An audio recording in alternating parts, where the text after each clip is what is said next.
Hello and welcome back to another video feature of the Immersive Worlds Handbook. Today I'm focusing on brand Remembrance, and I'm in Las Vegas, Nevada in the new Link area, and specifically I'm at the Polaroid Museum. And if you've read up on the Polaroid Museum, you realize that it's one of the few such museums in the world.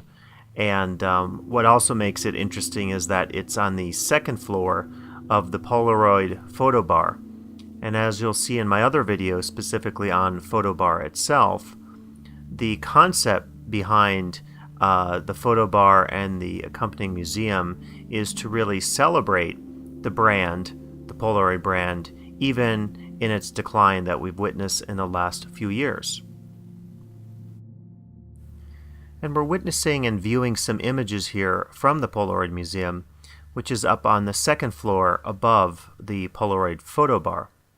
As you can see from this part of the museum, there's an artifactual quality to it, and you note all the various Polaroid models, including some prototypes, some Polaroids here that were made for specific associations or tie-in with other brands. And I think like any museum, you'll note that the artifactual quality of the Polaroid Museum derives from that tendency. Of course, what makes it different is the fact that we're focusing exclusively on all of the associations with the Polaroid brand itself. As we close out the artifacts in the museum, you could see this really unique and interesting large format Polaroid that is represented, I think, in a sense of showing its magic or its uniqueness as part of this legacy of the Polaroid brand.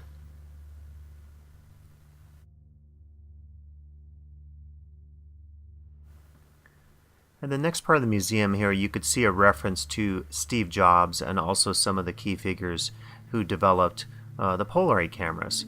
And in many ways, and as I'll talk about in the overview of the photo bar downstairs, I think certainly this particular experience, the museum and the photo bar in Las Vegas at the Link, owes much to the legacy of Apple, both as a brand and as a spatial realization of the brand. And in terms of that spatial realization here, the Polaroid Museum, we see here there is a timeline. And I think this is a natural way that we often understand technology or media developments is through the idea of the evolution of the technology, the evolution of the media forms.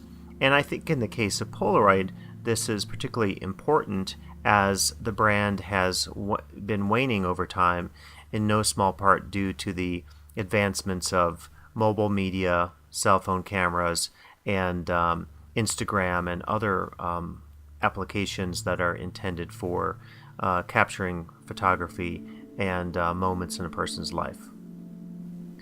As we continue to move through the museum, you'll notice here an effort to establish some sense of nostalgia for the brand as we see this classic instruction manual on how to hold the camera. To go back to this earlier point about paralleling Steve Jobs here with Edwin Land, and Edwin Land was an inventor, scientist, and the co-founder of Polaroid Corporation, you could see that this emphasis on connecting Land's work to Steve Jobs does establish that sense of the brand through the genius inventor, which of course we now associate very highly with Apple as a brand and Apple as a brand within its spatial realization in terms of Apple stores.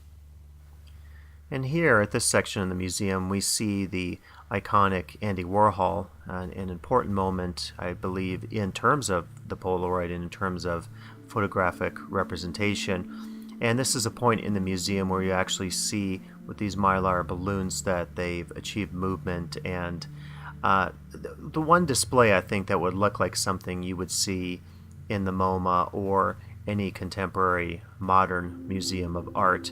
And I think by including this, they're deliberately shifting the viewers, the guests' attention away from the purely functional aspects of the camera as a device that captures everyday moments, and also moving it away from economic associations or purely branded associations.